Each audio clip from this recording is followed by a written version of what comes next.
ഈ പറയുന്നത് പോലെ വളരെ കൃത്യമായി തന്നെ ഒരു പോലീസ് സ്റ്റേഷനിൽ സാധാരണക്കാർ ചെല്ലുമ്പോൾ അവരോട് ഇടപെടേണ്ട രീതി, ഞാനിപ്പോ ഒരു വക്കീലും കൂടിയാണ്, നമുക്ക് വളരെ കൃത്യമായിട്ട് അറിയാം. നമ്മൾ ചെല്ലുമ്പോൾ ഇപ്പൊ രാഷ്ട്രീയക്കാരൻ എന്നുള്ള നിലയ്ക്ക് നമ്മൾ ചെല്ലുമ്പോൾ കിട്ടുന്ന ഒരു പ്രസന്റേഷൻ, അവർ നമ്മളോട് ഇടപെടുന്ന രീതി, അല്ലെങ്കിൽ നമുക്ക് നിയമത്തിൽ പരിജ്ഞാനം ഉണ്ടെന്ന് അറിഞ്ഞു കഴിഞ്ഞാൽ അവർ നമ്മളോട് കാണിക്കുന്ന ഒരു പക്വമായ ഇടപെടൽ, അതൊരിക്കലും ഒരു സാധാരണക്കാരന് കിട്ടുന്നില്ല എന്നൊരു യാഥാർത്ഥ്യമാണ്.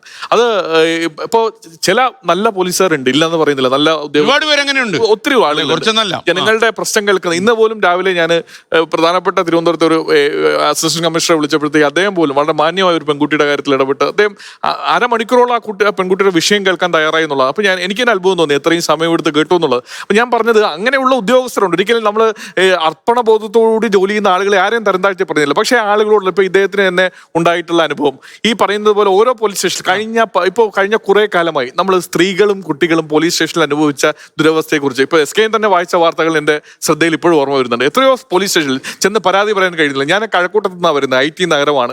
ടെക്നോ പാർക്കിനെ പോലെ ഏറ്റവും കൂടുതൽ സ്ത്രീകൾ പെൺകുട്ടികൾ വരുന്ന പ്രദേശമാണ്. ആ പ്രദേശത്ത് SK തന്നെ വായിച്ച വാർത്തയാണ്, ഒരു ലോറി ഡ്രൈവർ രാത്രി ഹോസ്റ്റലിൽ കയറി ഒരു പെൺകുട്ടിയെ പീഡിപ്പിക്കാൻ ശ്രമിക്കുന്നു. അപ്പൊ അത്തരം ഈ പരാതികളുമായി സ്റ്റേഷനിലേക്ക് ഫോൺ ചെയ്യുന്ന സമയത്ത് നിരുത്സാഹകരമായി അവരെ ആ പരാതിയുടെ പുറകെ അന്വേഷിക്കാൻ ഒരു പെൺകുട്ടി വിളിച്ച് അർദ്ധരാത്രി വിളിച്ചിട്ട് പോലും ആ പോലീസ് സ്റ്റേഷനിൽ നിന്ന് ഉണ്ടായ റെസ്പോൺസ് വളരെ മോശമായിരുന്നു. അപ്പം ജനങ്ങൾക്ക് വിശ്വാസത്തോടു കൂടി പോലീസ് സ്റ്റേഷനെ അപ്രോച്ച് ചെയ്യാൻ കഴിയാത്തൊരു സാഹചര്യം, ഏതെങ്കിലും തരത്തിലുള്ള ഉദ്യോഗസ്ഥരെ സ്വാധീനിക്കുമ്പോൾ ആ ഉദ്യോഗസ്ഥർ ഇപ്പോൾ ഒരു പ്രദേശം എടുത്തു കഴിഞ്ഞാൽ അവിടുത്തെ ലഹരി മാഫിയ അല്ലെങ്കിൽ മണ്ണ് മാഫിയ, ഇതൊക്കെ ഈ പോലീസ് സ്റ്റേഷനിൽ സാധാരണക്കാരെക്കാൾ കൂടുതൽ ബന്ധം അവർക്കുണ്ട്.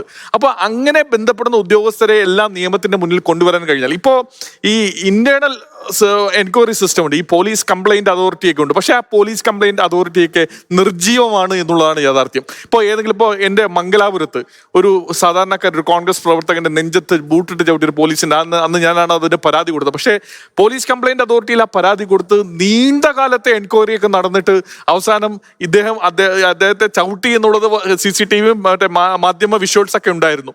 ആ വിഷ്വൽസ് എല്ലാം കാണിച്ച് ഇതെല്ലാം ഓക്കെ ആയിട്ട് പോലും അവസാനം ആ ഉദ്യോഗസ്ഥനെതിരെ ഒരു നടപടി പോലും കൈക്കൊള്ളാൻ കഴിയാത്തൊരു സാഹചര്യം പോലീസ് കംപ്ലൈന്റ് അതോറിറ്റിക്ക് ഉണ്ടായി. കാരണം പോലീസ് കംപ്ലൈന്റ് അതോറിറ്റിയുടെ നിയമനം എങ്ങനെയാണെന്ന് SK അറിയാം, രാഷ്ട്രീയ നിയമനമാണ്.